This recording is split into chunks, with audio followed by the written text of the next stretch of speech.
মরার পরে মানুষ কথা শুনতে পায় না, তবে কবরে যখন রেখে চলে যায় তখন মাত্র বুঝতে পারে যে সবাই চলে গেল। পরবর্তীতে আর মানুষের কথা বা কোনো কর্ম বুঝতেও পারে না, শুনতেও পায় না, এই কথাই চূড়ান্ত। আসসালামু আলাইকুম ওয়া রাহমাতুল্লাহি ওয়া বারাকাতুহু। আলহামদুলিল্লাহ, আজ আমি আপনাদের সম্মুখে একটা বিষয় নিয়ে আলোচনা করব। আমাদের ফুরফুরা শরীফে যত কিতাব লেখা হয়েছে, প্রত্যেকটা কিতাব হচ্ছে হাদিস, কোরআন, এজমা, কিয়াস অনুযায়ী লেখা।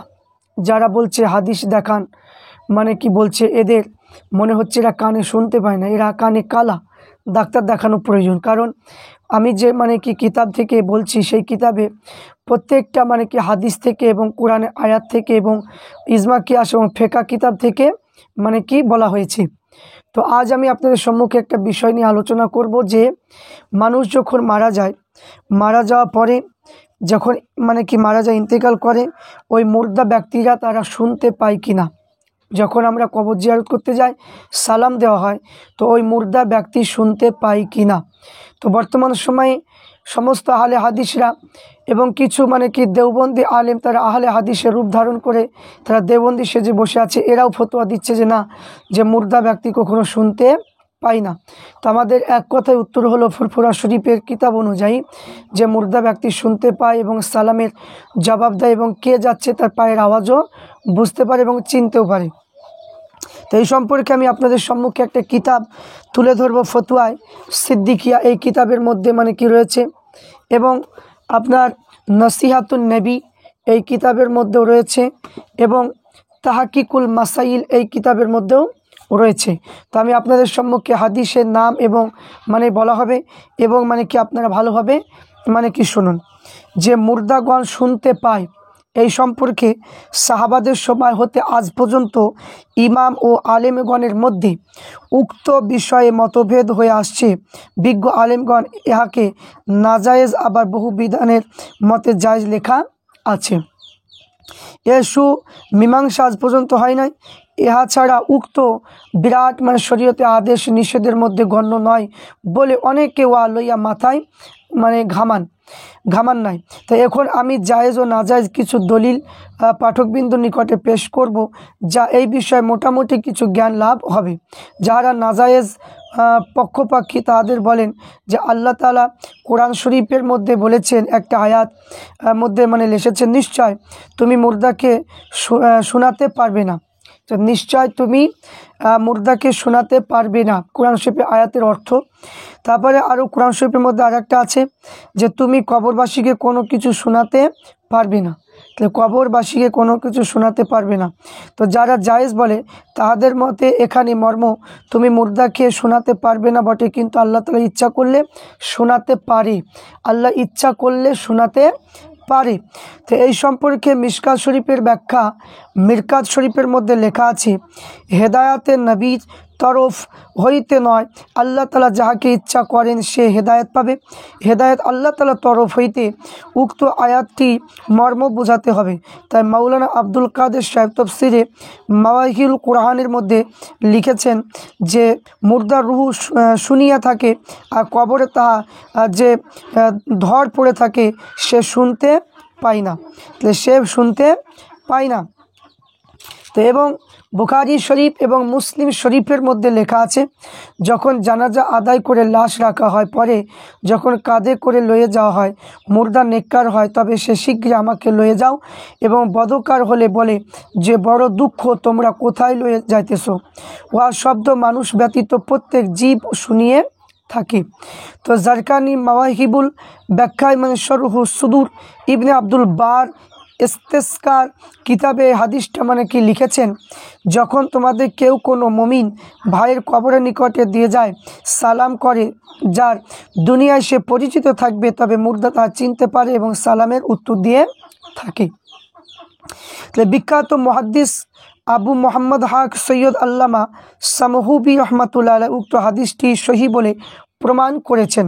তো হজরতে আব্দুল হক মুহাদ্দিস দেহলভী জামিউল বারাকাত জজবুল কুলুব ও ইমাম সুবুকি সিফাউস সেকাম এই হাদিস সম্বন্ধে বলেন যে একদল আলেম ও রেওয়াত করেছেন যে ইমাম কর্তাবি বলেন যে মুহাদ্দিস আব্দুল হক ওয়াকে সহি সাব্যস্ত করেছেন। তো ইবনে আবিদুদ্দিনিয়া বাইহাকিতে আছে যে হজরতে মোহাম্মদ বিন ওয়াস বলেন, আমি এই সহি হাদিস পেয়েছি মুর্দাগান জুম্মার পূর্বে পরের দিনে জিয়ারতকারীকে চিনতে পারে এবং আশিয়াতুল লম্মাত কিতাবে সাফরুস শাহাদাতে আছে। তো মুসলিম শরীফের মধ্যে বর্ণনা করেছেন যখন লোকে মুর্দাকে কবরে দাফন করে চলে যায় তখন সে নিশ্চয় তাহাদের জুতা শব্দ শুনতে পায়। তো বুখারী শরীফে আছে যে আল্লাহ রসুল বদরের ময়দানে একটা কুফে নিকটে উপস্থিত হলেন, সেখানে বেঈমানদের লাশ দাফন ছিল। তিনি বললেন যে তোমাদের সহিত খোদা তাআলা যে সত্যি অঙ্গীকার করেছিলেন তা তোমরা পেয়েছ। তো দোজকের আযাব। কেউ বললেন যে আল্লাহ রসুল আপনি কি মুর্দাদের সহিত কথা বলেছেন? তো আল্লাহ রসুল বললেন তোমরা উহাদের অপেক্ষায় বেশি শুনতে পাও না, তবে ওরা উত্তর দিতে পারে। তা মিশকাত শরীফের ব্যাখ্যা মিরকাত শরীফে নবীদের ইলিম ও ওসেমা অধ্যায়ে লিখেছেন যে কি সমস্ত মুর্দা সালাম ও কথাবার্তা শুনে থাকে। আল্লামা হালাবি ও ইনসানুল ওজুদে উক্ত প্রকারে লিখেছেন যে দেওবন্দি মাদ্রাসার হেড মাওলানা রশিদ আহমদ গাঙ্গুহি ফতোয়া রশিদিয়া প্রথম খণ্ডে লিখেছে মুর্দা রুহু শুনতে পায় না পায় যেটির প্রতি আমল করবে সেটাই জায়েজ হবে। তারপরে আমরা কবর জিয়ারতের সময় বলে থাকি যে আসসালামু আলাইকুম ইয়া আহলাল কুবুর, যে হে কবরবাসী তোমাদের প্রতি সালাম। যদি তারা শুনতে যদি না পায় তবে এইরূপ সালাম কাহাকে দেওয়া হলো? তো আল্লাহ রসুল সাল্লাল্লাহু আলাইহি সাল্লাম এবং হজরতে আবু বকর সিদ্দিক, হজরতে উমারে ফারুক এবং কবর জিয়ারতের সময় ইহার নাম করে সালাম করতে হয়, তাই ইহা প্রত্যেক মাসালা কিতাবে লেখা আছে। এখানে কবরবাসী বললে রুহুকে বোঝায়, তাই যা কবরের শরীরের যে শরীর যে জিয়ার সম্বন্ধে মানে আলোচনা, ইহা ছাড়া ইমাম সুয়ুতি সরহুস সুদুরে লিখেছে। ইমাম ইজুদ্দিন বিন আব্দুস সালাম বলেন যে রুহু মরে না, জেলা অবস্থায় আসমানের দিকে উঠিয়ে লয়া হয়। তাই ইজমার মতে রুহু পয়দা হবার পর বাকি থাকবে। এছাড়া তারিখে ইবনে আসাকির আসিয়াতুল লম্মাত, ইমাম নাসাফি উমতাদুল ইতেকাদ, হুলিয়া আবু নঈমের মানে কি এই রূপ লেখা আছে এবং ইমাম সুবুকি সিফাউস সেকামে বলেছে যে মরণের পর রুহু বাকি থাকবে, সে জানতে পারে। এর সমস্ত মুসলমানের মত। তাই কিয়ামতের দিনে এখানে বলা হয় সমস্ত বস্তু ধ্বংস হবে কিন্তু কেবল আল্লাহ তাআলার জাত পাক বাকি থাকবে। এই আয়াতে সত্য পরিণত করবার জন্য এক নিমেষের জন্য সমস্ত ফানা হবে, কাজে তখন রুহুও ফানা হবে। তাই এখানে আল্লামা জারকানি বলেছেন যে মমিন রুহু আলামে বারজাকের সহিত মিলিত। এখানে কিয়ামত না হওয়া পর্যন্ত সময় আছে, তারা জিন্দাদের অবস্থা জানতে পারে এবং এই ঘটনা বহু ঘটেছে। মোল্লা আলী কারি মিরকাতের মধ্যে লিখেছে অলিগণের জিন্দা মুর্দা এই দুই অবস্থায় কোনো প্রবাদ নেই। এই জন্য বলা হয়েছে যে অলিগণ মরে না, তাহাদের এক ঘর হতে অন্য ঘরে চলে যান। ইমাম শাফি ইমামে আজম কবর জিয়ারত করতে যায়া ফজরের নামাজে দোয়া কুনুত পড়া ছাড়িয়ে দিয়েছিলেন, কারণ তিনি ফজরের নামাজে দোয়া পড়তেন। এই লোকেরা জিজ্ঞাসা করলে উত্তর বললেন আমি কি পড়ে ইমামে আজমের সম্মুখে কুনুত পড়ব? তিনি এইরূপ মানে পড়ার পক্ষপাক্ষী ছিলেন না। তাই ইমাম সারানি মিজান খাইরাতুল হেলান উকুজ জামান উক্ত কিতাবের মধ্যে কোনটা রুকু যাইবার সময় হাত না উঠাবার কথা লেখা আছে। এই কারণে জিজ্ঞাসা করা ইমাম শাফি বলেছিলেন যে ইমামে আজম আবু হানিফার সম্মুখে তার মতবিরোধ কার্য করা অপেক্ষা আদব রক্ষা করা আমার বেশি কর্তব্য। ফতোয়ায় কাজী খান ফতোয়ায় আলমগীরিতে আছে যদি গোড়ের নিয়ে কোরআন শরীফ পড়া হয় নিয়াত করে ইহার দ্বারায় মুর্দা অন্তর আনন্দিত হবে, নিশ্চয় যেন সে পড়ে। রুদ্র মোহতার গনিয়াত তাহাত্তা বিমারাকিল ফালা ফেকার মানে কিতাবের মধ্যে এখানে লেখা আছে যে কবরের তালকিন খুবই ভালো কার্য বলে লিখেছেন এবং জিকিরে তার মুর্দা আনন্দিত পায়। বহু সাহাবার মতে বাহারুল উলুম মাওলানা আব্দুল আলী লাকনবী আরকানে আরবাতে লিখেছে কবর তালকিন অস্বীকার করা সূত্র বলে থাকে মুর্দা শুনতে পায় না, বাতিল মাযহাবের কথা। তাহলে এখান থেকে আমরা বুঝতে পারলাম যে এখানে যে কথাটা মানে এসেছে সে কথাটা হলো কি, যে কবর জিয়ারত করলে মুর্দা ব্যক্তিরা শুনতে পায়।